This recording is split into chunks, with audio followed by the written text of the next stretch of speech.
Hello students, welcome back. Jatin chemistry ચેનલમાં તમારું સ્વાગત છે. મારું નામ છે જતીન પીપલિયા અને આપણે ભણી રહ્યા છીએ ધોરણ 11નું સેકન્ડ ચેપ્ટર એટોમિક સ્ટ્રક્ચર એટલે કે પરમાણુવીય બંધારણ. આજે આપણે 24મો લેક્ચર આવી ચૂક્યા છીએ અને આ લેક્ચરની અંદર આપણે ક્વોન્ટમ આંક રિલેટેડ વાત કરવાની છે. ક્વોન્ટમ આંકને રિલેટેડ વાતો આપણે જેડબલઈ નીટના લેક્ચર્સમાં પણ કરેલી જ છે. તેમ છતાં આપણે ટેક્સ્ટ બુકને રિલેટેડ આપણે આગળ વધશું. ચલો શરૂ કરીએ આ બધી વાતો. સૌથી પહેલા તો આપણે આ બે શબ્દો વિશે જાણકારી ખાસ મેળવવાની છે. એ છે કક્ષા અને કક્ષકો. બરાબર જોજો, કક્ષાને આપણે નોર્મલી ઇંગ્લિશમાં ઓર્બિટ તરીકે ઓળખીશું અને કક્ષકોને ઓર્બિટલ્સ. ઓકે, તો આ બંનેમાં શું ડિફરન્સ છે એ એકદમ સિમ્પલી રીતે આપણે વિચારી શકીએ છીએ. સૌથી પહેલા કક્ષાને આપણે બહુ સારી રીતે સમજીએ છીએ. બોહરના નિયમમાં એવું કહેવામાં આવ્યું હતું કે પ્રોટોનની આજુબાજુમાં ઇલેક્ટ્રોન જે ચોક્કસ પથ ઉપર ગતિ કરે છે એને કક્ષા તરીકે કહેવામાં આવે છે.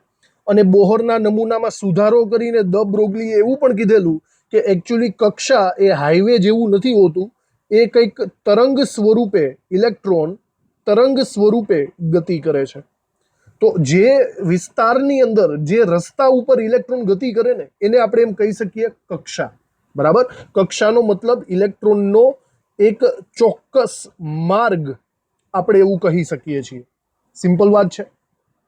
હવે બીજી વાત કરો, કક્ષકો. વિચારજો, કક્ષકો એટલે શું થાય? મારી વાત બરાબર સાંભળજો. ફરીથી એ જ વસ્તુ હું કહું છું. કક્ષકો એટલે કેન્દ્રની આજુબાજુ ઇલેક્ટ્રોન છે. પણ હવે જ્યારે એકચ્યુઅલી હાઇઝનબર્ગ અને શ્રોડિંજરના તરંગ સમીકરણ આવ્યા ને ત્યારે એવું ખબર પડી કે કક્ષકો એ એકચ્યુઅલી શું છે? કેન્દ્રની આજુબાજુ ઇલેક્ટ્રોન. જ્યારે તમે રિયાલિટીમાં જોવા જશો ને તો તમને એવો કોઈ ચોક્કસ રસ્તો નહીં દેખાય, તમને આવું કંઈક દેખાશે. તમને ઇલેક્ટ્રોન કોઈ ચોક્કસ પથ ઉપર ગતિ કરે છે એવું દેખાશે જ નહીં. ઓવરઓલ તમને પરમાણુ આવો દેખાશે કે જ્યાં ઘણા બધા ઇલેક્ટ્રોન્સ હશે. એકચ્યુઅલી ઇલેક્ટ્રોન એક જ હશે પણ તમારે એની સંભાવના જોવી પડશે કે ઇલેક્ટ્રોન કયા એરિયામાં વધારે પડતો જોવા મળે છે. આને આપણે બીજી રીતે સમજીએ બરાબર રીતે. જુઓ બરાબર રીતે, એકચ્યુઅલી પરમાણુ આવો હોય છે. વચ્ચે કેન્દ્ર આપેલું છે અને એની આજુબાજુના જે ઇલેક્ટ્રોન છે ને એ ચોક્કસ પથ ઉપર નથી. કહેવાનો મતલબ મને એવું દેખાય છે કે કેન્દ્રની આજુબાજુ ઇલેક્ટ્રોન વધારે પ્રમાણમાં છે અને જેમ જેમ દૂર જાઉં છું એમ એનો ઇલેક્ટ્રોન મળવાની સંભાવના ઓછી થતી જાય છે. સ્પષ્ટ વસ્તુ આના ઉપરથી આપણે જાણી શકીએ છીએ. ઓવરઓલ હું એમ કહી શકું કે પરમાણુ કેન્દ્રની આસપાસ જ્યાં ઇલેક્ટ્રોન મળવાની સંભાવના સૌથી વધારે છે, અહીંયા દેખાય છે કે આટલા એરિયામાં ઇલેક્ટ્રોન વધારે હોય એવું લાગે છે અને આ એરિયામાં ઇલેક્ટ્રોન ઓછા હોય એવું લાગે છે. તો જ્યાં ઇલેક્ટ્રોન મળવાની સંભાવના વધારે હોય ને એને આપણે કક્ષકો તરીકે ઓળખી શકીએ છીએ, ઓર્બિટલ્સ તરીકે. સમજાણું તમને?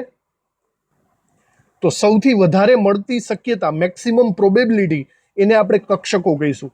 હવે કક્ષકો જુદા જુદા આકારની હોય એવું નથી. કક્ષકો ગોળાકાર હોય અથવા ડંબેલ આકાર પણ હોય. આપણે આગળ જતા બધા આકારો જોવાના છે, એસ, પી, ડી, એફ.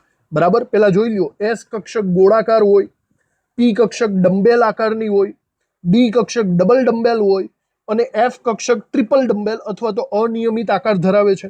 હવે જ્યારે આને આપણે દોરવી હોય ને તો આપણે આવી રીતે દોરી શકીએ, પણ એકચ્યુઅલમાં રિયાલિટીમાં છે ને આવું કંઈ હોતું નથી. એકચ્યુઅલમાં આવું હોય છે. મતલબ ઇલેક્ટ્રોન મળવાની સંભાવના ગોળાકાર સ્વરૂપે દેખાય ને તો આપણે એને એસ કક્ષક તરીકે કહીશું. ઇલેક્ટ્રોન મળવાની સંભાવના સામસામેની દિશામાં એટલે કોઈ એક જ અક્ષ ઉપર દેખાતી હોય તો આપણે એને પી ઓર્બિટલ, પી કક્ષક કહીશું. ઇલેક્ટ્રોન મળવાની સંભાવના કોઈ બે દિશામાં દેખાતી હોય, આ એક ઊભી દિશા અને એક આડી દિશા, તો એને આપણે ડી કક્ષક કહીશું. બરાબર, અને ઇલેક્ટ્રોન મળવાની સંભાવના અનિયમિત હોય તો આપણે એને એફ કક્ષક તરીકે ઓળખીશું. ઓવરઓલ આવી રીતે ઇલેક્ટ્રોન મળી શકે છે એવું આપણે દર્શાવી શકીએ. ખબર પડી તમને આ બાબતમાં બરાબર રીતે? તો આવી રીતે આપણે કક્ષકોને ઇન્ડિકેટ કરી શકીએ છીએ. બરાબર, ઇલેક્ટ્રોન મળવાની વધારે પડતી સંભાવના. આપણે અહીંયા નીચેની વ્યાખ્યા ટાઈપનું કંઈક લખી જ નાખીએ. બરાબર, આકૃતિ દોરીને હોય તો દોરી રાખજો, ઇન્ફોર્મેશન માટે જ છે. વ્યાખ્યા લખી નાખીએ આપણે કે પરમાણુ કેન્દ્રની આસપાસનો કેન્દ્રની આસપાસનો એવો વિસ્તાર કે જ્યાં ઇલેક્ટ્રોન મળવાની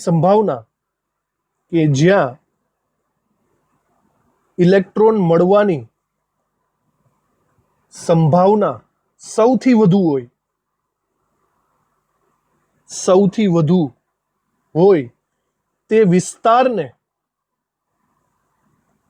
કક્ષક કહે છે.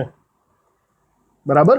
આવી રીતે ઓર્બિટલ્સ એકચ્યુઅલી અંદાજ પ્રમાણે છે ને લગભગ 90% ઇલેક્ટ્રોન મળવાની સંભાવના હોય ને 90% કે તેથી વધુ સંભાવના, તો એ વિસ્તારને આપણે કક્ષક તરીકે ઓળખી શકીએ છીએ. 90%.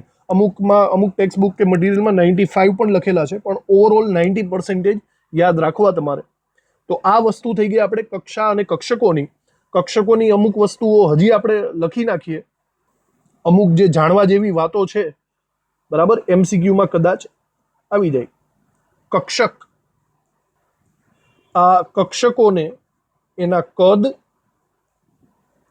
આકાર અને ગોઠવણીથી ઓળખી શકાય છે.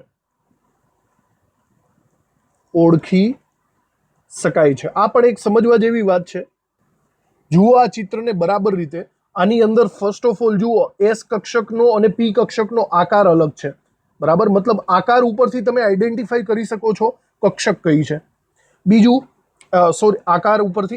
કદ ઉપરથી જુઓ, 1s કક્ષક અને 2s કક્ષક બંને ગોળાકાર છે, પણ ઓવરઓલ 1s કક્ષક કરતાં 2s કક્ષક વધારે પડતી મોટી છે. તો એક રીતના એની સાઇઝ, એના કદ ઉપરથી પણ તમે ઇન્ડિકેટ કરી શકો છો. ત્રીજી વસ્તુ છે એના જુદા જુદા ઓરિએન્ટેશન, એટલે કે દિશા ઉપરથી. PX કક્ષક છે ને એ X દિશામાં હોય, PY કક્ષક Y દિશામાં હોય અને PZ એ Z દિશામાં હોય. તો તમે દિશા ઉપરથી પણ નક્કી કરી શકો છો કે કઈ કક્ષક છે. ઓવરઓલ કદ, આકાર અને એની ગોઠવણી એટલે કે દિશા ઉપરથી તમે કોઈ પણ કક્ષકને ઓળખી શકો છો. સમજાણું તમને? આ ઉપરાંત આપણે બીજી એક અગત્યની વાત અહીંયા લખી નાખીએ. બીજી અગત્યની વાતમાં અહીંયા લખજો, કેન્દ્રથી નાની કક્ષકો લખીએ. પહેલા તો નાની કક્ષકો, જે નાની સાઈઝની કક્ષકો હોય ને, નાની કક્ષકો કેન્દ્રથી નજીક આવેલી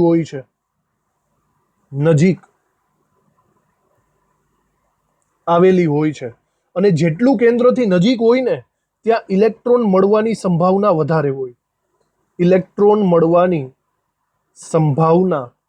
વધારે હોય. યાદ રાખજો, નાની સાઈઝની જે કક્ષકો છે ને એમાં ઇલેક્ટ્રોન મળવાની સંભાવના સૌથી વધારે હોય. અને કક્ષકોની મળવાની સંભાવના પ્રમાણે એસ કક્ષક કેન્દ્રની સૌથી નજીક ગોઠવાયેલી હોય છે. લખવું હોય તો લખી નાખજો. એસ કક્ષક, પી, ડી અને એફ, ઇલેક્ટ્રોન મળવાની સંભાવના સૌથી વધારે એસ કક્ષકમાં હોય એવું આપણે કહી શકીએ છીએ, કારણ કે તે કેન્દ્રથી એકદમ નજીક આવેલી છે. ઓકે, આગળ આવશે હજી આ, પણ અત્યારે લખી નાખજો. આની સાથે સાથે આપણે અમુક શોર્ટકટ પર્યાયો પણ અહીંયા લખતા જઈએ, જે MCQમાં કામ લાગશે. તમને પૂછે કોઈ પણ કક્ષામાં મેક્સિમમ ઇલેક્ટ્રોનની સંખ્યા, તો લખજો કક્ષામાં વધુમાં વધુ એટલે કે મેક્સિમમ ઇલેક્ટ્રોનની સંખ્યા જો તમને કોઈ પૂછે તો તમારે હંમેશા યાદ રાખવાનું 2n² જેટલી. કહેવાનો મતલબ ફર્સ્ટ કક્ષા હોય, પહેલી કક્ષા, એની અંદર ઇલેક્ટ્રોનની સંખ્યા 2 આવશે, 2 ગુણ્યા 1 નો વર્ગ. બીજી કક્ષા હોય તો એની અંદર ઇલેક્ટ્રોનની સંખ્યા 2 ગુણ્યા 2 નો વર્ગ એટલે કે 8 આવશે. ત્રીજી કક્ષા હોય તો એની અંદર ઇલેક્ટ્રોન મેક્સિમમ કેટલા સમાઈ શકે, તો 3 નો વર્ગ 9, 9 દુ 18 આવશે. ચોથી કક્ષા હોય તો અહીંયા 16 દુ 32 આવશે.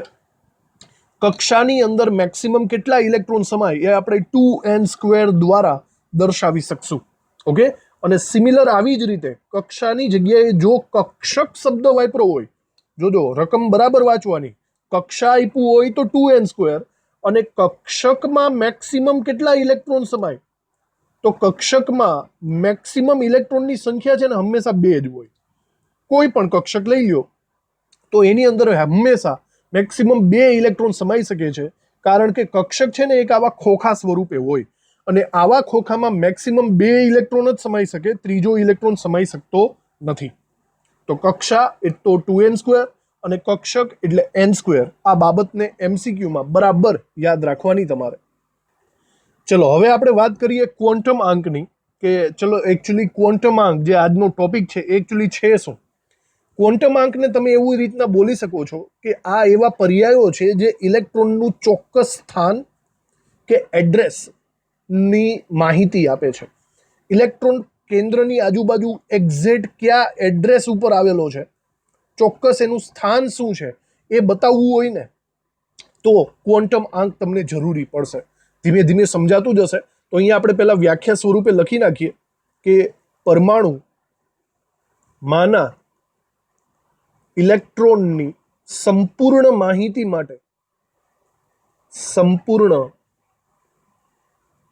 માહિતી માટે આપવા પડતા આંકને ક્વોન્ટમ આંક આપણે કહેવાના છીએ. હવે આ ક્વોન્ટમ આંક છે ને ટોટલ 4 પ્રકારના છે. આ 4 ક્વોન્ટમ આંકને પહેલા આપણે લખી નાખીએ, યાદ રાખવાના, પછી આપણે એને એક એક કરીને સમજવાના છે. સૌથી પહેલો આવશે મુખ્ય ક્વોન્ટમ આંક. મુખ્ય ક્વોન્ટમ આંક, મેઇન ક્વોન્ટમ આંક, જેને આપણે n વડે દર્શાવશું. બીજો આવશે ગૌણ ક્વોન્ટમ આંક. આના ઘણા બધા નામ છે, પછી આપણે જોઈશું, જેને આપણે સ્મોલ l તરીકે ઓળખીએ છીએ. ત્રીજો આવશે ચુંબકીય ક્વોન્ટમ આંક. ચુંબકીય ક્વોન્ટમ આંક, જેને આપણે m વડે દર્શાવશું. અને ચોથો છે સ્પિન ક્વોન્ટમ આંક, ભ્રમણ ક્વોન્ટમ આંક, જેને આપણે s વડે દર્શાવવાના છે. n, l, m, s આ 4 પ્રકારના ક્વોન્ટમ આંક એ ઇલેક્ટ્રોનની સંપૂર્ણ માહિતી, ઇલેક્ટ્રોનનું ચોક્કસ એડ્રેસ બતાવવા માટે આપણને ખૂબ જ જરૂરી પડશે. બરાબર. તો અને તમને ખાસ ખબર હશે કે આપણે જ્યારે શ્રોડિંજરનું તરંગ સમીકરણ ભણ્યા હતા ત્યારે આ વાત થઈ હતી કે આ n, l, m એ શ્રોડિંજરના તરંગ સમીકરણ ઉપરથી આપણને મળેલા છે. યાદ આવ્યું તમને? તો આ ખાસ વસ્તુ અહીંયા લખજો કે આ જે n, l, m છે એ શ્રોડિંજર તરંગ સમીકરણ દ્વારા શોધ થઈ હતી.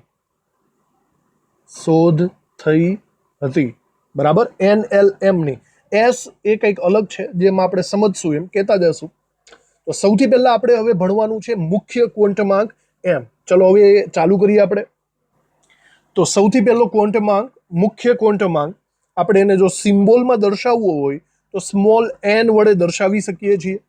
સ્મોલ n એ એકચ્યુઅલી કક્ષાને પણ દર્શાવે છે. તો જે મુખ્ય ક્વોન્ટમ આંક છે એ મેઇનલી શું દર્શાવે છે એ આપણે લખીએ. મુખ્ય ક્વોન્ટમ આંક એ કક્ષાને દર્શાવે છે. કેન્દ્રની આજુબાજુ કેટલી કક્ષા છે, કક્ષા લખી શકો, અથવા એને ઉર્જા સ્તર તરીકે પણ લખી શકો છો, અથવા તો કોષ તરીકે પણ લખી શકો. ત્રણેયનો મતલબ એક જ થાય, કક્ષા. તો કેન્દ્રની આજુબાજુ કેટલા કોષ, કેટલા કક્ષા છે તેને દર્શાવે છે. ઓકે, આ થશે મુખ્ય ક્વોન્ટમ આંક. મુખ્ય ક્વોન્ટમ આંક છે ને એની વેલ્યુ હંમેશા પૂર્ણાંક સંખ્યા જ હોય. એની વેલ્યુ 1, 2, 3, 4, 5, 6, 7 એવી વેલ્યુ હોય. બરાબર. એનો મતલબ હંમેશા ધન પૂર્ણાંક સંખ્યા તમને જોવા મળશે. યાદ રાખજો ખાસ વસ્તુ કે મુખ્ય ક્વોન્ટમ આંક ક્યારેય પણ 0 નહીં હોય. મુખ્ય ક્વોન્ટમ આંક ક્યારેય પણ 1.2, 1.5 એવા અપૂર્ણાંક સંખ્યા પણ નહીં હોય. માત્ર ધન પૂર્ણાંક સંખ્યા હશે. મુખ્ય ક્વોન્ટમ આંક ક્યારેય -2 પણ નહીં હોય, ઋણ સંખ્યા તરીકે પણ એ નહીં હોય. તો આ ખાસ વસ્તુ યાદ રાખવો, મુખ્ય ક્વોન્ટમ આંકની વેલ્યુ કેટલી થાય. ઓકે, તો 1 થી શરૂ થશે, એ 0 થી શરૂ નહીં થાય. હવે બીજું, આ મુખ્ય ક્વોન્ટમ આંક n દ્વારા તમે શું જાણી શકો છો? મુખ્ય ક્વોન્ટમ આંક n પરથી વિચારો કઈ કઈ વસ્તુઓ આપણને ખબર પડી શકે. સૌથી પહેલી વસ્તુ, મને કદ ખબર પડી શકે, એટલે કે ત્રિજ્યા વિશેની જાણકારી મેળવી શકું.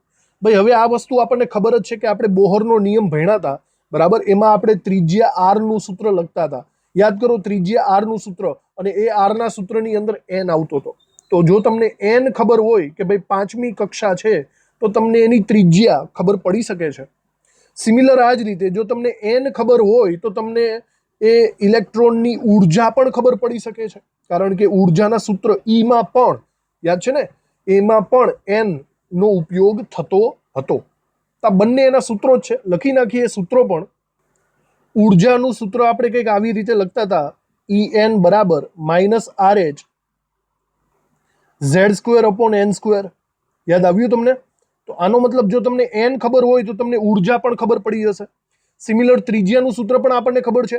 ત્રિજ્યાનું સૂત્ર થાય છે Rn બરાબર n²/z ગુણ્યા 52.9 એંગસ્ટ્રોમમાં જ હતું. યાદ આવી ગયું હશે. તો કહેવાનો મતલબ જો તમને એન ખબર હોય તો તમે કદ શોધી શકો, ઉર્જા શોધી શકો છો. હજી એક વસ્તુ તમે કોણીય વેગમાન પણ શોધી શકો છો. યાદ કરો, કોણીય વેગમાનનું પણ એક સૂત્ર આવી ગયું છે. કોણીય વેગમાનનું સૂત્ર mvr વાળું, mvr = શું થાય? nh/2π થાય. જો તમને એન ખબર હોય તો તમે આખું કોણીય વેગમાન શોધી શકો છો, જાણી શકો છો. તો આ મુખ્ય ક્વોન્ટમ આંકના ફાયદા છે. કદ, ઉર્જા, કોણીય વેગમાન તમે શોધી શકો છો. જુઓ, આપણે એને બરાબર રીતે સમજવાનો પ્રયત્ન કરીએ. અહીંયા એક પરમાણુ આપેલો છે, તો જેમ જેમ n ની સંખ્યા વધે એનો મતલબ કક્ષા વધતી જશે. વિચારો બરાબર રીતે. અહીંયા n ની સંખ્યા વધે એટલે કે એક રીતના n = 1 તો પહેલી કક્ષા થાય, n = 2 એટલે બીજી કક્ષા થાય. આ કક્ષામાં જોજો ઇલેક્ટ્રોન, એ મેં હમણાં કીધું એમ કેવી રીતે દર્શાવી શકાય. બરાબર, ઇલેક્ટ્રોનની સંભાવના આ વિસ્તારમાં વધારે છે. તો મતલબ જેમ n વધશે એમ એક રીતના ત્રિજ્યા વધશે. સમજાણું? n નું મૂલ્ય ખબર હોય તો આપણને ત્રિજ્યા પણ ખબર પડતી જશે. આના ઉપરથી સ્પષ્ટ થાય. બીજું વસ્તુ વિચારો કે આપણે જો પહેલી કક્ષામાં ઇલેક્ટ્રોન હોય અને એને ઉર્જા આપીએ તો તે ઉપરની કક્ષામાં ચાલ્યો જાય છે. આવું આપણે બોહરના નિયમમાં ભણી ચૂક્યા છીએ. તો ઓવરઓલ જો તમને n નું મૂલ્ય ખબર હોય તો તમે ઉર્જાનું મૂલ્ય પણ શોધી શકો છો. મેં જે હમણાં વાત કરી એ જ છે, બસ ઉર્જાનું સૂત્ર તમને ખબર હોવી જોઈએ. આનો મતલબ એમ થયો કે આવી રીતે જુદા જુદા હાઇડ્રોજન જેવા પરમાણુની અંદર આપણે n ના મૂલ્ય પરથી ઉર્જા અને ત્રિજ્યાનું મૂલ્ય મેળવી શકીએ છીએ. હવે આના ઉપરથી આપણે બીજી વસ્તુ પણ બોલી શકીએ છીએ કે જો તમને કક્ષાનું મૂલ્ય ખબર હોય તો તેની કક્ષકોની વેલ્યુ પણ મળી જાય. બરાબર જોજો, કક્ષા 1 હોય ને તો એની અંદર કક્ષકો 1 હોય. એક સૂત્ર આવે છે, કક્ષાની અંદર કક્ષકોની સંખ્યા n² જેટલી થાય. n² એટલે કે પહેલાની અંદર 1 નો વર્ગ 1 થાય, બીજી કક્ષાની અંદર 2 નો વર્ગ એટલે જુઓ 4 કક્ષકો એની અંદર હોય, ત્રીજાની અંદર 3 નો વર્ગ તો સરખી રીતે ગણી લ્યો 9 કક્ષકો એની અંદર હોય છે. સિમિલર એવી જ રીતે ચોથાની અંદર 4 નો વર્ગ એટલે કે 16 હોય. કક્ષા ઉપરથી તમે કક્ષકોની સંખ્યા શોધી શકો છો. હવે બીજી એક વાત, આ કક્ષકોને આપણે જુદા જુદા કોષના નામે ઓળખવાના છીએ. આ કોષના નામ એટલે કે પહેલી કક્ષાને આપણે K કહીશું, એનો એક સિમ્બોલિક રિપ્રેઝન્ટેશન થશે. બરાબર, બીજાને L, ત્રીજાને M, ચોથાને N. લાઇનસર યાદ રાખવાનું, કેપિટલ KLMN. MCQમાં આવી શકે છે અને કદાચ અમુક દાખલાઓમાં પણ આવી જાય. હવે તમને એવું નહીં કે પહેલી કક્ષા, બીજી કક્ષા, તમને એમ કહેશે કેપિટલ M કક્ષા, એટલે તમને ખબર હોવી જોઈએ કે ત્રીજી કક્ષાની વાત કરે છે. ઓકે, આવી રીતે એના સિમ્બોલિક રિપ્રેઝન્ટેશન તમારે યાદ રાખવાના. પહેલું, બીજું, ત્રીજું, ચોથું તો KLMN. ઓકે, એના પછી કે કક્ષાની અંદર ઇલેક્ટ્રોનની સંખ્યા કેટલી એ પણ આપણે શોધી શકીએ છીએ. મેં અગાઉ પણ વાત કરી છે, કોઈ પણ કક્ષામાં ઇલેક્ટ્રોનની સંખ્યાને આપણે 2n² વડે દર્શાવી શકીએ. તો મતલબ પહેલી કક્ષામાં 2, બીજીમાં 8, ત્રીજીમાં 18 અને ચોથીમાં 32 ઇલેક્ટ્રોન. તમે આ શોર્ટકટ ફોર્મ્યુલા યાદ રાખજો, 2n². આના વિશે આપણે વાતચીત કરી જ ચૂક્યા છીએ. આટલા ઇલેક્ટ્રોન સમાઈ શકે છે. તો એ બધી બાબતો હવે તમને સમજાઈ ગઈ હશે. થોડું જે આપણે લખવાનું છે લખાણ એ પણ અહીંયા લખી નાખીએ. અહીંયા આપણે આગળ લખીએ કે જેમ n વધે એટલે કે મુખ્ય ક્વોન્ટમાંક વધે એની સાથે સાથે કક્ષા અને કક્ષકોની સંખ્યા પણ વધે છે.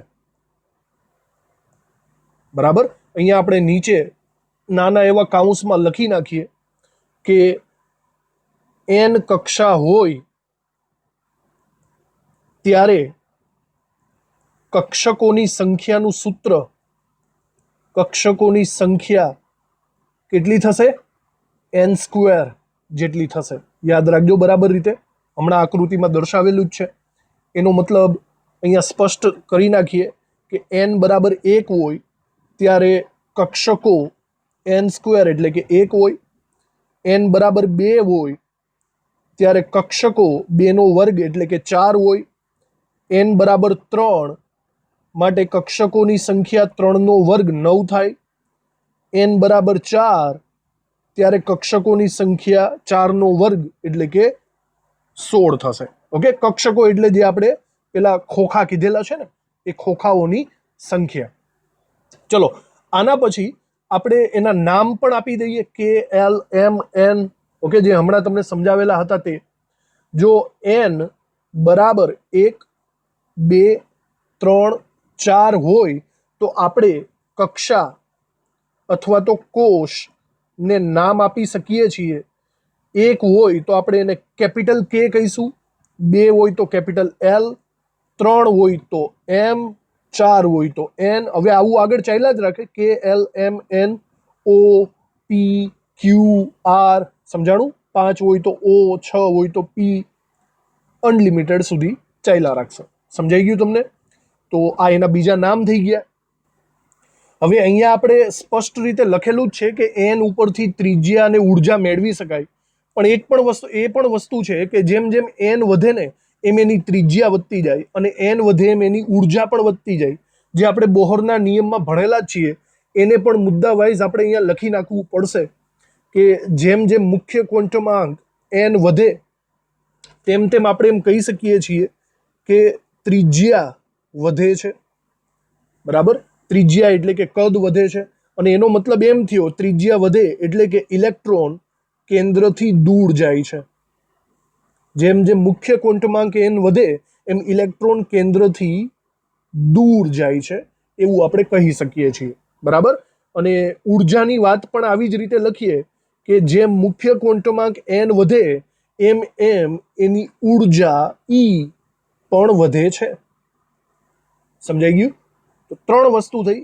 n વધે તો ત્રિજ્યા પણ વધે, ઉર્જા પણ વધે અને કક્ષકો પણ વધે. સમજાઈ ગયું તમને? અને બસ કક્ષકોની સંખ્યા તો થઈ ગઈ હતી. ફાઇનલી આપણે એક ઇલેક્ટ્રોનની સંખ્યા વાળું લખી નાખીએ. જો કે આપણે આગળ લખેલું જ છે 2n² વાળું, પણ આ ટૂંકનોંધમાં લખી નાખીએ કે કક્ષા એટલે કે મુખ્ય ક્વોન્ટમાંક n વધે તેમ, વધે નહીં પણ કક્ષામાં મેક્સિમમ એટલે કે વધુમાં વધુ સમાતા ઇલેક્ટ્રોનની સંખ્યા, એનું સૂત્ર હંમેશા યાદ રાખજો 2n². આગળ આપણે લખેલું જ છે 2n² જેટલું છે. બરાબર? એનો મતલબ એમ થશે કે n બરાબર 1 એટલે કે k કોષ થાય. બરાબર? એની અંદર કેટલા ઇલેક્ટ્રોન આવશે? 2n² જેટલા, એટલે કે મેક્સિમમ 2 ઇલેક્ટ્રોન સમાઈ શકે. Maximum 2 electron. n બરાબર 2 એટલે કે L કોષ થશે. એની અંદર મેક્સિમમ 2 ગુણ્યા 2² એટલે કે 8 ઇલેક્ટ્રોન સમાશે. n બરાબર 3 એટલે કે કેપિટલ M, એની અંદર મેક્સિમમ 2 ગુણ્યા 3² એટલે 18 ઇલેક્ટ્રોન સમાશે. અને છેલ્લું આપણે જોઈએ કે n બરાબર 4 તો KLM પછી આવશે n, કેપિટલ N કોષ, તો એમાં મેક્સિમમ 2 ગુણ્યા 4² એટલે 16 દુ 32 ઇલેક્ટ્રોન સમાશે. ઓકે? અને અહીંયા જે મેં લખ્યું ને કે n વધે, અહીંયા ઉર્જા E વધે. ઓકે? તો આવી રીતે પણ હું લખી શકું છું કે n = 1 હોય તો એની સૌથી ઓછી ઉર્જા હોય, એનાથી મોટી 2ની, એનાથી મોટી 3ની, એનાથી મોટી 4ની. જેમ જેમ કક્ષા વધે એમ એની ઉર્જા વધતી જાય છે. ઉર્જાની વેલ્યુ, ઉર્જાની વેલ્યુને આપણે આવી રીતે પણ લખી શકશું કે L, M, N થાય કે નહીં? બરાબર? K કરતા L મોટો તો એની ઉર્જા વધારે, L કરતા M, M કરતા N. તો આ બધી નાની નાની વાતો છે જે MCQ રિલેટેડ આવી શકે છે, જેને આપણે બરાબર રીતે સમજવી પડશે. તો જો આખી ટૂંકનોંધ અહીંયા કમ્પ્લીટ થઈ ગઈ. આ ટૂંકનોંધ તમને થિયરિટિકલી પણ પૂછાઈ શકે છે, તો બરાબર રીતે તૈયારી રાખવી. ઓકે, નાની નાની વસ્તુ છે, આવડી જશે. તો આ હતો આપણો મુખ્ય ક્વોન્ટમાંક એન. સેકન્ડ આપણો ક્વોન્ટમાંક જોવાનો છે એ છે ગૌણ ક્વોન્ટમાંક. ચલો એ આપણે જોઈ લઈએ. તો સેકન્ડ છે આપણો ગૌણ ક્વોન્ટમાંક. જો એને સિમ્બોલમાં લખવો હોય ને તો એને સ્મોલ એલ વડે દર્શાવાય છે. ક્યારેક ક્યારેક ટેક્સ્ટબુકને રિલેટેડ અહીંયા એન એલ પણ આપી દઈએ, તો એ પણ આપણે સમજવું બરાબર રીતે. એન એલ એટલે પણ ગૌણ ક્વોન્ટમાંક, અને માત્ર એલ લખેલો હોય તો પણ ગૌણ ક્વોન્ટમાંક કહેવાશે. આનું નામ છે ને બીજા ઘણા બધા છે, માત્ર ગૌણ ક્વોન્ટમાંક નહીં, પણ એને બીજા ઘણા બધા નામે ઓળખવામાં આવે છે. કેટલીક વાર એને કોણીય વેગમાન ક્વોન્ટમાંક તરીકે ઓળખાય છે. ક્યારેક એને એન્ગ્યુલર મોમેન્ટમ પણ કહેવામાં આવે છે. Angular momentum ક્વોન્ટમાંક. ઓકે, હજી એક નામ છે એઝીમ્યુથલ ક્વોન્ટમાંક. આ બધા જરાક યાદ રાખવા તમારે. એઝીમ્યુથલ ક્વોન્ટમાંક, અથવા ગુજરાતીમાં ટેક્સ્ટ બુકમાં એક શબ્દ આપ્યો છે સહાયક ક્વોન્ટમાંક. આ બધા નામ તરીકે એને ઓળખી શકાય છે. તો એમસીક્યુ કોઈ પણ રીતે આવે, આપણે એની તૈયારી રાખવી પડશે. તો હવે સમજો આ ગૌણ ક્વોન્ટમાંક એટલે કેવી રીતે આપણે એને સમજવાનો છે. સૌથી પહેલા તો ગૌણ ક્વોન્ટમાંકનું કામ શું છે મેઇન, તો એ છે ને કક્ષકના આકારને, તે કક્ષકના આકારને 3 ડાયમેન્શનમાં એટલે કે ત્રિપરિમાણમાં દર્શાવે છે. આપણે કક્ષકોના જુદા જુદા આકારો જોવાના છે 3 ડાયમેન્શનમાં. જો કે એ આના પછીનો ટોપિક છે, તો એની અંદર આપણે એલનો યુઝ કરવો પડશે. એલ દ્વારા તમે એના 3 ડાયમેન્શન આકૃતિઓને સમજી શકો છો. બરાબર. હવે બીજી વાત રહી એલનું મૂલ્ય. એલનું મૂલ્ય છે ને એ હંમેશા એન ઉપર ડિપેન્ડ કરે છે. કોઈ પણ એલનું મૂલ્ય, એનું સૂત્ર થશે 0 થી લઈને n-1 સુધી એલનું મૂલ્ય. તો આ ઉપરથી વસ્તુ એકદમ સ્પષ્ટ થાય છે કે જો તમને એન જ ખબર નહીં હોય તો તમારું એલનું મૂલ્ય નહીં મળે. એલનું મૂલ્ય કોના ઉપર ડિપેન્ડ કરે છે? મુખ્ય ક્વોન્ટમાંક એન ઉપર. સમજાણું? એટલે કે તે એન પર આધારિત છે. મુખ્ય ક્વોન્ટમાંક એન પર આધારિત એનું મૂલ્ય જોવા મળે છે. સમજ પડી? તો એલનું મૂલ્ય, બીજી એક વાત કે તે 0 થી ચાલુ થાય છે. તમને યાદ હશે મુખ્ય ક્વોન્ટમાંક એન એ 1 થી ચાલુ થતો હતો, પણ ગૌણ ક્વોન્ટમાંક 0 થી ચાલુ થશે. આ બંને વચ્ચેનો તફાવત કહી શકાય. ઓકે, અને જુદા જુદા મૂલ્યો માટે એલનું મૂલ્ય હું તમને અહીંયા કક્ષકો માટે એલનું મૂલ્ય તમને અહીંયા કહું છું. આપણને એલના મૂલ્ય ઘણા બધા મળી શકે છે. એલનું મૂલ્ય 0, 1, 2, 3, 4.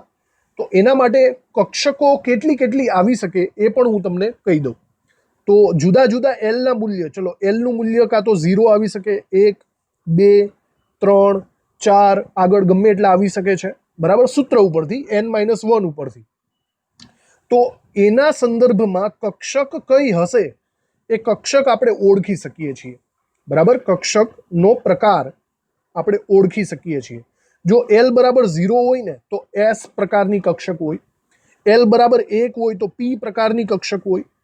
એલ બરાબર 2 હોય તો ડી પ્રકારની કક્ષક હોય. અને એલ બરાબર 3 હોય તો એફ પ્રકારની કક્ષક હોય. એસ, પી, ડી, એફ આવું થાય. બરાબર. નોર્મલી આના પછી પણ આગળ શક્યતા છે. બરાબર, એલ બરાબર 0, 1, 2, 3, 4, 5. તો આપણે આને આગળ લંબાવી શકીએ. એસ, પી, ડી, એફ, જી, એચ, આગળ વધતું જવાનું. સમજાણું? હવે ઘણા બધાને એવો ખ્યાલ નહીં હોય કે આ એકચ્યુઅલી નામ કોના ઉપરથી આવેલા છે. એસપીડીએફ જે છે ને એના પર્ટિક્યુલર નામ અમુક શબ્દો ઉપરથી પાડેલા છે. જેમ કે એસ નામ છે ને એ શાર્પ ઉપરથી પાડેલો છે. એની આકૃતિ એકદમ શાર્પ છે, એના ઉપરથી એ શબ્દ પાડેલો છે એસ. પી શબ્દ છે એ પ્રિન્સિપલ ઉપરથી પાડેલો છે. પ્રિન્સિપલ. ઓકે, આ પી શબ્દ પાડેલો છે પ્રિન્સિપલ ઉપરથી. ડી એ ડિફ્યુઝડ પરથી પાડેલો છે. ડિફ્યુઝડ. ઓકે, એના ઉપરથી ડી આવે. પ્રિન્સિપલ અહીંયા એવી રીતે નહીં, પણ પ્રિન્સિપાલ લખજો. ઓકે, અને એફ શબ્દ છે ને એ ફંડામેન્ટલ ઉપરથી પાડેલો છે. ફંડામેન્ટલ કદાચ આવે તો આપણે જાણકારી માટે રાખી દઈએ. તો SP, D, F તમે મેઇનલી મૂલ્ય યાદ રાખજો. S એટલે 0, P એટલે 1, D એટલે 2 અને F એટલે કે 3. મેઇનલી આ ચારની અંદર જ આપણે રમવાનું હોય છે. આના ઉપરથી છે ને તમે ગણતરીના દાખલાઓ પણ કરી શકો. દાખલા તરીકે જુઓ, એક્ઝામ્પલ આપું. ફોર એક્ઝામ્પલ, તમને કોઈ એમ પૂછે કે 3S કક્ષક, તો તમે આસાનીથી આના 3S કક્ષકને રિલેટેડ બે ક્વોન્ટમાર્ક દર્શાવી શકો. જો હંમેશા આગળની સાઈડ જે આંકડો હોય ને એ હંમેશા n હોય અને પાછળ જે કક્ષક છે એના ઉપરથી l મળી જાય. આગળની સાઈડ 3 છે એનો મતલબ n = 3 થાય અને પાછળની સાઈડ s છે. હવે વિચારો, s એટલે l કેટલો થાય? 0. તો એનો મતલબ l = 0 થાય. સમજ પડી? તો તમને કોઈ પણ કક્ષકના નામ ઉપરથી ક્વોન્ટમાર્ક શોધતા આવડી જાય. વિચારો, હજી હું તમને કહું કે 6D આપેલો છે. 6D હોય તો બોલો આગળ કોણ છે? 6. તો એનો મતલબ n = 6 થઈ જશે. અને D, ચલો SPD એટલે D એટલે 2 આવી જશે. બરાબર? તો અહીંયા l = 2 થઈ જશે. આવું થાય. કદાચ આનું ઊંધું આપે તો પણ આપણને આવડવું જોઈએ. ચલો કદાચ આનાથી ઊંધું તમને આપી દઈએ કે ભાઈ n = 4 છે અને l = 1 છે, તો એ કક્ષક કઈ હશે? ઊંધું વિચારો. તો n = 4 એટલે આગળ તમારે ચોગડો કરવાનો અને l = 1. l = 1 નો મતલબ થાય P કક્ષક. દેખાય છે ને? તો એકચ્યુઅલી એ કક્ષક કોણ હશે? 4P હશે. સિમ્પલ થઈ ગયું. તો જો જસ્ટ બે ક્વોન્ટમાર્ક આવ્યા છે, n અને l, તમે આને બરાબર રીતે ઓળખતા શીખી જવા જોઈએ. MCQમાં બહુ કામ લાગશે તમને. હવે આપણે શું કરીએ, જુદી જુદી કક્ષા માટે એ આપણે કક્ષકોની વેલ્યુ જોતા જઈએ. બરાબર? આપણે હમણાં એવું કીધેલું હતું કે જો કક્ષા n હોય ને તો એની કક્ષકો કેટલી થાય? આપણે હમણાં બોલ્યા હતા કે એની કક્ષકો n² જેટલી થાય. થાય ને? તો જોઈએ હવે કેવી કેવી કક્ષકો આવે છે. આપણે અહીંયા લખતા જઈએ. ફોર એક્ઝામ્પલ, આપણે શરૂ કરીએ n = 1 થી. બરાબર? આ પહેલી કક્ષા છે તો એની કક્ષકો 1² એટલે કે 1 આવવી જોઈએ. વિચારો શું થશે? તો અહીંયા n = 1 માટે તમે l જુઓ. l કેટલો થાય? તો l ની વેલ્યુ શું છે? 0 થી n - 1. 0 થી n - 1 એટલે કે 0 થી 1 - 1 થાય ને? 1 - 1 એટલે 0. તો 0 થી 0 એટલે 0 જ થાય. સમજાણું તમને? તો n = 1 માટે l = 0 છે. l = 0 એટલે 1 પણ નથી એવું નહીં માનતા. આપણને યાદ છે ને, l = 0 નો મતલબ એક 0 ટાઈપની કક્ષક છે જેનું નામ છે S કક્ષક. અને એને દર્શાવવું હોય તો હું કઈ રીતે દર્શાવી શકું છું? હું એને દર્શાવી શકું છું 1s થી. સમજાણું તમને? એક જ કક્ષક છે 1s. તો બોલો n = n² થાય કે નહીં? 1 તો 1² તો આનો મતલબ એમ થયો કે 1P, 1D, 1F આવું કંઈ પોસિબલ નથી. સમજાણું? MCQમાં આવી શકે કે પહેલી કક્ષાની અંદર કેટલી કક્ષકો હોય? એક જ હોય અને માત્ર હોય 1s. 1P, 1D, 1F એ પોસિબલ નથી. આ સમજો બરાબર. ચલો ત્યારબાદ આપણે n = 2 ટ્રાય કરીએ. જો હું અહીંયા 2 લઉં, કક્ષા બીજી, તો અહીંયા 2² કક્ષકો કેટલી મળવી જોઈએ? 4. ચલો ટ્રાય કરીએ. તો અહીંયા l ની વેલ્યુ થશે 0 થી n - 1. n - 1 એટલે કે 2 - 1. ચલો 2 - 1 એટલે કેટલા થાય? 1. તો 0 થી 1 એનો મતલબ તમને બે વેલ્યુ મળી. l = 0 પણ મળ્યો અને l = 1 પણ મળ્યો. સમજાણું? જો l = 0 એટલે S કક્ષક થાય. બરાબર? S. પણ કોની S કક્ષક? આગળ બગડો લગાડવો પડે. 2s. સમજાય છે? l = 1 એટલે P કક્ષક. કોની P કક્ષક? તો આગળ અહીંયા પણ બગડો લગાવવો પડે. 2P. તો બસ આ બે જ પોસિબિલિટી છે. આની અંદર 2D, 2F આવું કંઈ પણ આવવાનું નથી. સમજાણું? આવી રીતે થશે. તો કક્ષકોની સંખ્યા અહીંયા 4 થશે, એક S ની અને 3 P ની. પણ હજી થોડું કન્ફ્યુઝન તમને લાગશે કે P ના 3 ખોખા કઈ રીતે? હવે જો એક મિનિટ હું તમને હજી ક્લેરિફિકેશન આપી દઉં. કક્ષકોની સંખ્યા n², બરાબર, અને કક્ષકોના પ્રકારની સંખ્યા. કક્ષકોના પ્રકાર કેટલા? તો એ n આવે. કહેવાનો મતલબ કક્ષકોના પ્રકાર એટલે S, P, D, F. અને કક્ષકોની સંખ્યામાં એવું થાય કે ભાઈ S ની અંદર એક ખોખું હોય, પીની અંદર 3 ખોખા હોય, ડીની અંદર 5 ખોખા હોય, પણ એ હવે આગળના ક્વોન્ટમાંકમાં છે એટલે તમને કદાચ અગાઉથી મેં કહી દીધેલું કહેવાય. તો અત્યારે એવું વિચારી શકો કે n બરાબર 2 હોય તો કક્ષકોના પ્રકાર કેટલા થાય? n જેટલા જ થાય, 2 ના 2. તો જુઓ 2 જ થયા ને, 2s 2p 2. આવી રીતે n બરાબર 3 લઈ લ્યો. ત્રીજી કક્ષા માટે સિમિલર કક્ષકોના પ્રકાર 3 થશે. n બરાબર 3 હોય તો ચલો l ની વેલ્યુ કેટલી થાય? 0 થી n માઇનસ 1 એટલે કે 3 માઇનસ 1, 3 માઇનસ 1 એટલે કે 2. ચલો 0 થી 2 તો શું કરી શકાય? 0 થી 2 એટલે કે 0, 1 અને 2. તો બોલો, કક્ષા માટે કક્ષકોના પ્રકાર n બરાબર 3 હોય તો 3 જ આવ્યા કે નહીં? 0, 1 અને 2. સમજાણું? જો 0 હોય તો આપણે s લખી શકીએ, પણ આગળ શું લખવું પડે? 3s. l બરાબર 1 એટલે 3p, l બરાબર 2 એટલે 3d.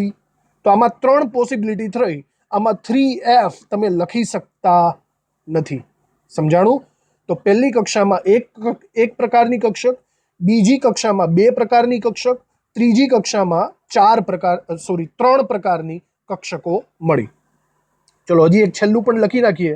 n બરાબર 4 માટે શું થાય? n બરાબર 4 માટે આપણે l લખીએ તો l ની વેલ્યુ 0 થી n માઇનસ 1 એટલે કે 4 માઇનસ 1 થશે. 4 માઇનસ 1 એટલે કે 3 થશે. 0 થી 3 એટલે 0, 1, 2 અને 3 થાય કે નહીં? આવું થશે.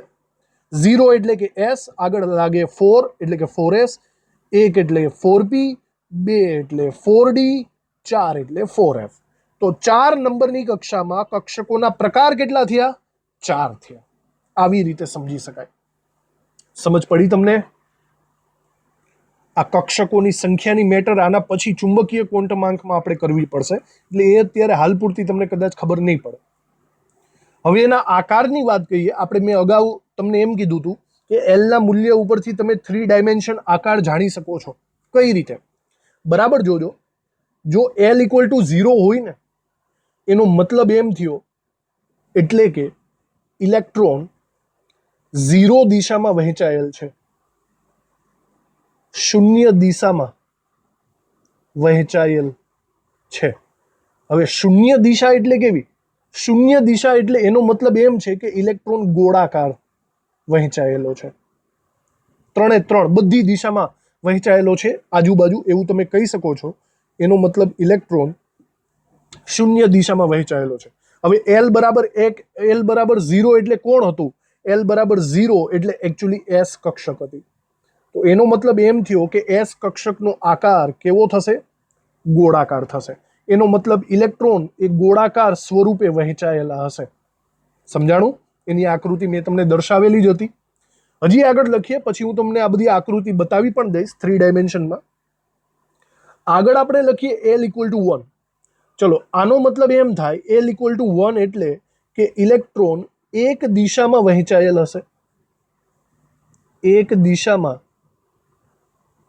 વહેંચાયેલ છે. હવે કોઈ પણ એક દિશામાં એટલે કાં તો x અક્ષ ઉપર હશે, કાં તો y અક્ષ ઉપર હશે, કાં તો z અક્ષ ઉપર હશે. બરાબર? આવી રીતે જો ઇલેક્ટ્રોનની વહેંચણી થાય ને, તો એનો મતલબ થયો કે એનો ડમ્બેલ આકાર થાય.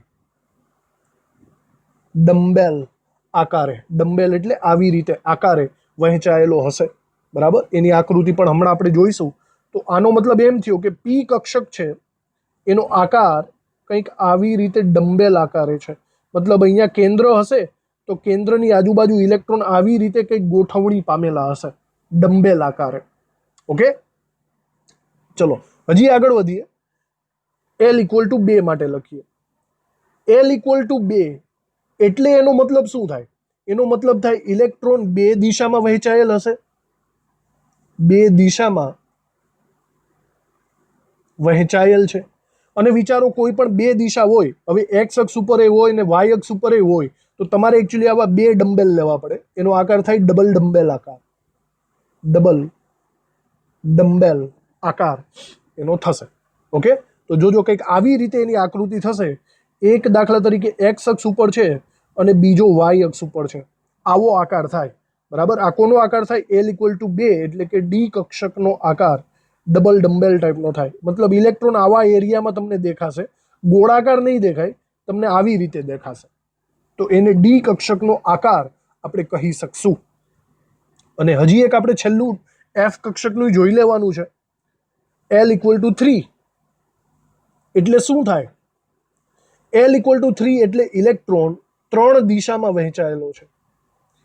3 દિશામાં એટલે કે 3 ડાયમેન્શનમાં 3 દિશામાં વહેંચાયેલ હોય.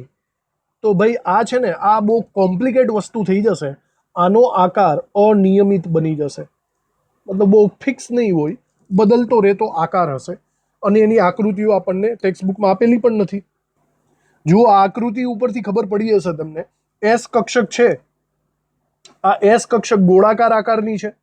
પી કક્ષક એક જ દિશામાં હોય, એટલે કે એક્સ અક્ષ ઉપર કાં તો વાય ઉપર કાં તો ઝેડ ઉપર. સપોઝ એક્સ ઉપર હોય તો આ ડમ્બેલ આકાર થયો કહેવાય. ડી કક્ષક બે દિશામાં હોય, આ એક દિશાના બીજી દિશા, તો આ ડબલ ડમ્બેલ થઈ ગયો.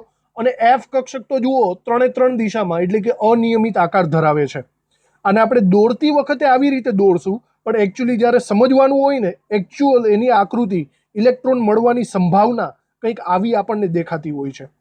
તમે આ સમજી શકો છો બરાબર રીતે કે ઇલેક્ટ્રોન મળવાની સંભાવના અહીંયા સામે ડમ્બેલ આકાર છે, અહીંયા ગોળાકાર આકાર છે, અહીંયા ડબલ ડમ્બેલ છે, અને આમાં કંઈ ટપ્પો પડતો જ નથી, એટલે આનો અનિયમિત આકાર કહેવાશે. સમજી ગયા તમે બરાબર રીતે? હવે જુઓ, એના પછી આપણે કક્ષકના પ્રકાર, અને આ થોડું કન્ફ્યુઝિંગ લાગે, કક્ષકના પ્રકાર અને કક્ષકો.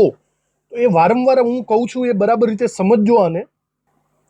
કક્ષકોના પ્રકાર એમ કહીએ ને, તો કક્ષકોના પ્રકારની અંદર એસ, પી, ડી અને એફ આવે, બરાબર. હવે કક્ષકોની સંખ્યાની વાત કરીએ, બરાબર જોજો, કક્ષકોની સંખ્યા. તો હવે ઘણી વખત ટેક્સ્ટબુકમાં કક્ષકોને ખોખા તરીકે બતાવે છે, ઘણી વખત ટેક્સ્ટબુકમાં કક્ષકોને એસ તરીકે દર્શાવે છે. તો આનું ક્લેરિફિકેશન આપણે એવી રીતે રાખી શકીએ કે કક્ષકો એટલે એસપીડીએફ, તો આપણે જે ખોખા હોય ને, જેની અંદર ઇલેક્ટ્રોન સમાવવાના છે, એને આપણે પેટા કક્ષકો એવું નામ આપી દેવાનું. તો જ તમને આઈડિયા આવશે કે કક્ષાથી નાનું કક્ષક અને કક્ષકથી નાના પેટા કક્ષક, તો જ તમને ખબર પડશે, બરાબર. કક્ષા 1 હોય તો એની અંદર પેટા કક્ષક, કક્ષક 1s હોય, અને 1sની અંદર પેટા કક્ષક એક ખોખું હોય. કક્ષા 2 હોય તો એની અંદર કક્ષકો 2 હોય, 2s અને 2p. તો એની અંદર પેટા કક્ષકો 4 હોય, કારણ કે 2p ના 3 ખોખા થાય.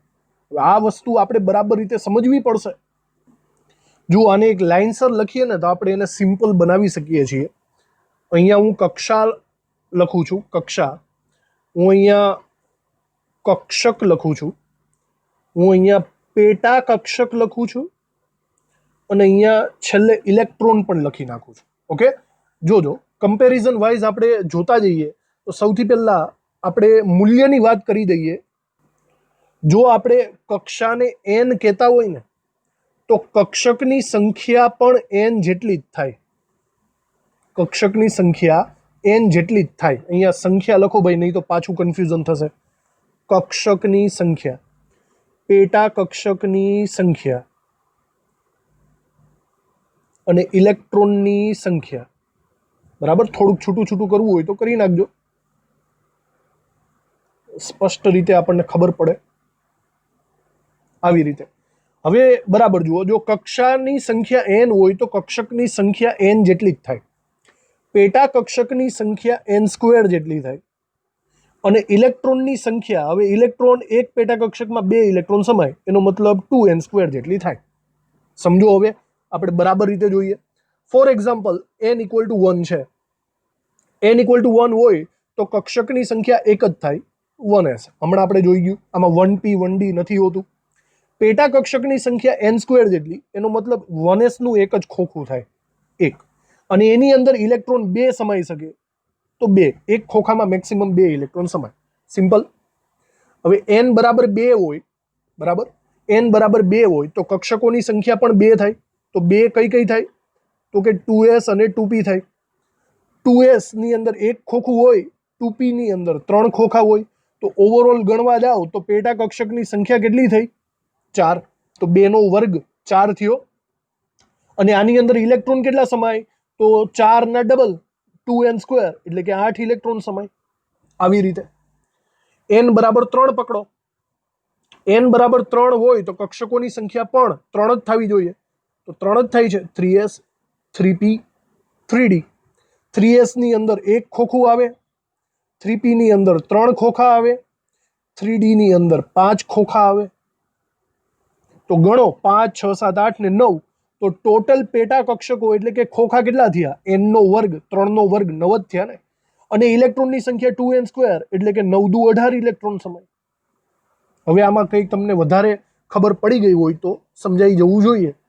એવી જ રીતે n બરાબર 4 હોય તો કક્ષકોની સંખ્યા 4 જ થાય. 4s 4p 4d 4f. સમજાણું?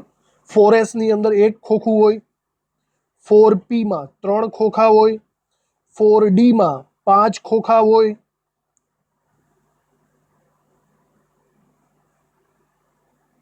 અને 4f માં 7 ખોખા હોય. આવી રીતે હવે ટોટલ આની સંખ્યા ગણો. 7 ને 5 ને 9 ને 7 ગણો એટલે 16 થાય. 16. તો 4 નો વર્ગ 16 થયો કે નહીં? સમજાણું? અને ઇલેક્ટ્રોનની સંખ્યા 16 દુ કેટલા થશે? 32 ઇલેક્ટ્રોન થશે. 32 ઇલેક્ટ્રોન. તો આવી રીતે ઓવરઓલ ગણતરી છે. આ બધા MCQ વાઇઝ તમને પૂછી શકે છે. તો આ પેટા કક્ષકોની સંખ્યા જે આપણે આગળના ટોપિકમાં ભણવાના છીએ એ n ઉપરથી મળી શકે, l ઉપરથી પણ મળી શકે. l ઉપરથી શોધવી હોય તો 2l+1 માટે તમે લગાડી શકો. આગળ આવશે પણ હાલ પૂરતું લખી રાખો. હવે આ ટોપિકમાં એકદમ છેલ્લી વાત આપણે અહીંયા લખી નાખીએ. સૌથી લાસ્ટ વસ્તુ એ છે કોણીય વેગમાનની વાત. કોણીય વેગમાન, બરાબર? જો તમે કક્ષા ઉપરથી કોણીય વેગમાન મેળવવા માંગતા હોય અને કક્ષક ઉપરથી કોણીય વેગમાન મેળવવા માંગતા હોય તો બંને અલગ અલગ વસ્તુ થશે. બરાબર? કક્ષામાંના ઇલેક્ટ્રોનનું કોણીય વેગમાન, તો જ્યારે કક્ષાની વાત કરતા હોય એટલે કે n ની વાત કરતા હોય તો સૂત્ર તમારું આવું થશે: mvr = nh/2π. બરાબર? આ વસ્તુ આવી જ ગઈ છે. પણ જ્યારે તમે કક્ષકની વાત કરો છો એટલે કે સ્મોલ l ની વાત કરો છો અને એમાંથી તમારે કોણીય વેગમાન લેવાનું છે, કક્ષકમાંના ઇલેક્ટ્રોનનું કોણીય વેગમાન, જો તમારે સ્મોલ l ઉપરથી કોણીય વેગમાન જોતું હોય તો એની વેલ્યુ, એનું સૂત્ર કંઈક બદલાઈ જશે. હવે એનું સૂત્ર કંઈક આવું થશે: √l(l+1) = h/2π.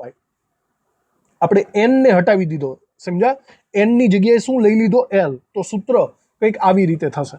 ઘણી બધી વખત h/2π ને h કટ દ્વારા પણ દર્શાવવામાં આવે છે. અમુક MCQમાં આવું આવશે.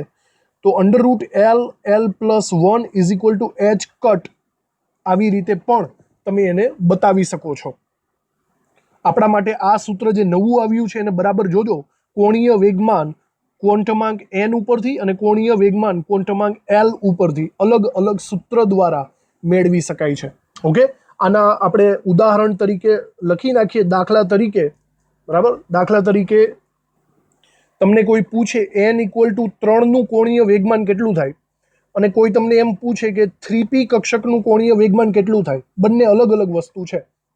n = 3 એટલે કક્ષા થઈ ગઈ. એનું જો કોણીય વેગમાન લેવું હોય, કોણીય વેગમાન, તો mvr = nh/2π થાય. nh/2π તો અહીંયા n ની જગ્યાએ 3 મૂકી દેવાના, તો 3h/2π એવું સૂત્ર થાય. પણ જો તમને કોઈ એમ પૂછે કે 3p નું કોણીય વેગમાન કેટલું થાય, કોણીય વેગમાન, તો હવે આ કક્ષા નથી ભાઈ, આ કક્ષક છે. અને વિચારો p એટલે l = 1 થાય કે નહીં? તો તમે અહીંયા સૂત્ર આવી રીતે મૂકી શકો છો: √l(l+1) = h કટ અથવા h/2π. હવે l ની જગ્યાએ 1 મૂકી દો. જો 1 + 1 2, 2 × 2 એટલે કે વર્ગમૂળમાં 2 = h કટ. આવી રીતે એનું કોણીય વેગમાન આપણે દર્શાવી શકીએ છીએ. નહીં, સોરી, h કટ ડાયરેક્ટ આવશે. અહીંયા 1 મિનિટ, અહીંયા બી મેં ભૂલ કરી નાખી છે. અહીંયા બરાબરની નિશાની વચ્ચે નહીં મૂકતા, ભૂલ છે. એચ કટ એટલે કે કોણીય વેગમાન બરાબર h/2π અંડરરૂટની સાથે જોડાયેલું છે, અથવા તો √L(L+1) h કટ આવી રીતે લખવાનું છે, વચ્ચે બરાબર નહીં આવે. તો 3p કક્ષકનું કોણીય વેગમાન બરાબર આવી રીતે હું લખી શકું છું √L(L+1) h કટ અથવા વર્ગમૂળમાં 2 h કટ આવી રીતે. સમજાણું તમને આ બાબતમાં? હજી કદાચ એક એક્ઝામ્પલ લેવું હોય તો આપણે લઈ લઈએ. ચલો દાખલા તરીકે આપણે 6f લઈ લઈએ. તો 6f નું કોણીય વેગમાન કેટલું, આવું કદાચ તમને કોઈ MCQ માં આવે તો પહેલા જોવાનું આ કક્ષા છે કે કક્ષક. કક્ષક કહેવાય, f લખો ને, તો f એટલે કેટલું થાય, SPDF 3 થશે, બરાબર. તો શું આપણે લખી શકીએ છીએ? તો આપણે અહીંયા લખી શકીએ સૂત્ર √L(L+1) h કટ અથવા h/2π. ચલો આ વખતે આવું લખીએ. L ની જગ્યાએ તમે L = 3 મૂકી દો, તો 3 + 1 4, 4 તેરી 12, તો વર્ગમૂળમાં 12 h/2π આ આપણો જવાબ થશે. પછી જેવો ઓપ્શન હોય એ રીતે તમારે કરવાનું. ઓકે, ચલો તો આ બાબત અહીંયા પૂરી થઈ. લેક્ચર હજી લાંબો થતો જાય છે, પણ છેલ્લી એક વસ્તુ છે, પતાવીને જ આપણે જંપીશું. તો આપણી જે કક્ષકો છે S, P, D અને F, બરાબર, એની ઉર્જાનો ક્રમ કેવો થાય એ આપણે સમજવો પડે. ઉર્જાનો ક્રમ જુદી જુદી રીતે આપણને આપેલો છે.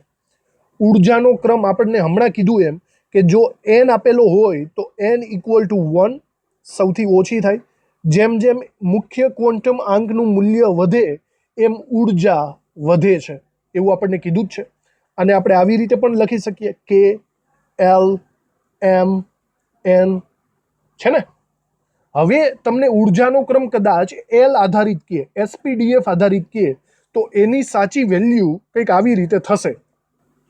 તો આપણે આવી રીતે લખી શકશું કે L = 0, L = 1, L = 2, L = 3. એનો મતલબ થશે S, P, D અને F. S કક્ષક હંમેશા યાદ રાખજો કેન્દ્રથી નજીક હોય. કેન્દ્રથી નજીક હોય એમ એની ઉર્જા ઓછી, જે કેન્દ્રથી દૂર હોય એની ઉર્જા વધારે. આવી રીતે જો મુખ્ય ક્વોન્ટમાંક આપે તો અને ગૌણ ક્વોન્ટમાંક આપે તો ઉર્જાનો ક્રમ આપણને ખબર હોવો જોઈએ. તો આ બધી બાબતો આપણે 2 ક્વોન્ટમાંકની પૂરી કરી નાખી, મુખ્ય ક્વોન્ટમાંક અને ગૌણ ક્વોન્ટમાંક. બાકીના ક્વોન્ટમાંકની વાતો આગળ આપણે લંબાવવી પડશે, નેક્સ્ટ લેક્ચરમાં કરશું. તો થેન્ક યુ આ લેક્ચર ભરવા માટે. હવે મળશું નેક્સ્ટ લેક્ચરમાં બાકીના 2 ક્વોન્ટમ આંકને લઈને. Thank you.